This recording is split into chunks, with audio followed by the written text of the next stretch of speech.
Plantas, seres vivos autotróficos que apresentam um sistema radicular para fixar-se ao solo e armazenar água e minerais, caule, que eleva as partes assimiladoras em direção ao sol, e órgãos fotossintetizadores especializados, todos interligados por um sistema de transporte de nutrientes e água.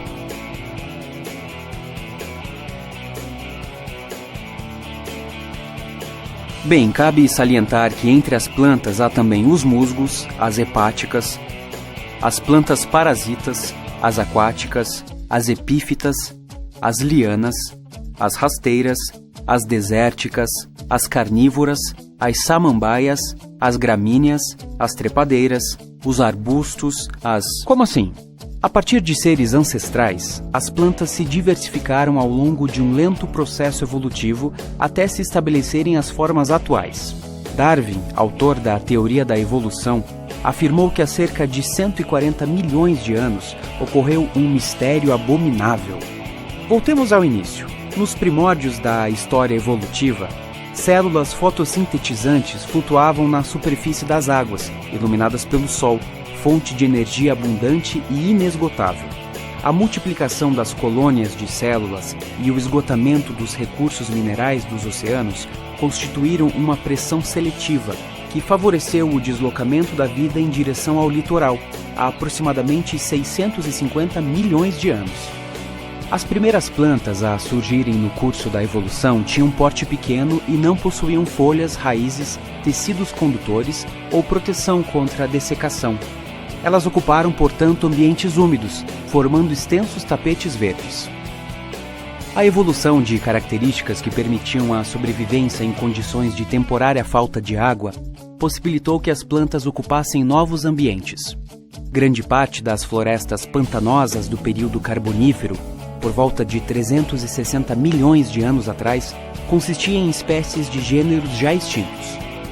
Outro ramo da evolução deu origem ao grupo das samambaias arbóreas, que tem gêneros ainda sobreviventes, como o Dicksonia. Neste período, os animais também já haviam conquistado o ambiente terrestre e a vegetação fornecia alimento e outros recursos para insetos, aranhas, crustáceos e outros invertebrados. Há cerca de 290 milhões de anos, a Terra, ainda bem diferente de como hoje a conhecemos, apresentava clima muito variável.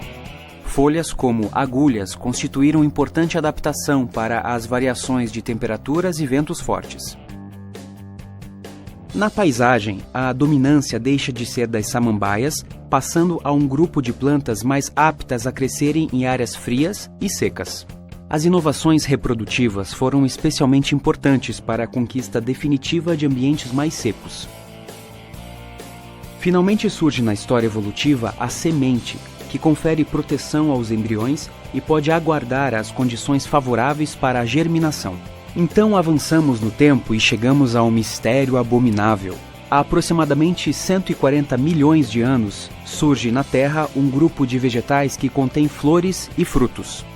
Grupo dominante na flora há pelo menos 50 milhões de anos, o sucesso evolutivo das angiospermas deve-se a uma série de fatores, entre eles o desenvolvimento de adaptações a condições ambientais extremas, além das garantias da reprodução e da dispersão.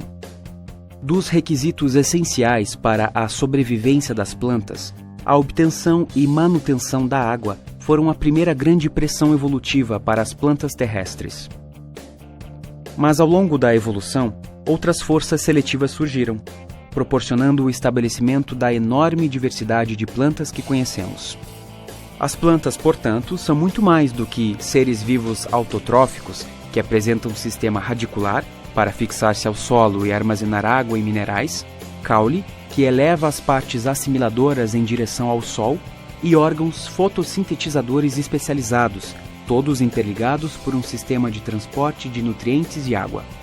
Briófitas, pteridófitas, gimnospermas e angiospermas coexistem na atualidade, nos diversos biomas terrestres, definindo a estrutura da paisagem. As comunidades vegetais são essenciais para a qualidade do clima, do solo, das águas e da atmosfera, além de fornecerem vários recursos para os outros seres vivos. As interações entre os seres e desses com o meio acontecem continuamente, num constante processo de evolução. E muitos outros personagens participam dessa história, que está longe de ter fim.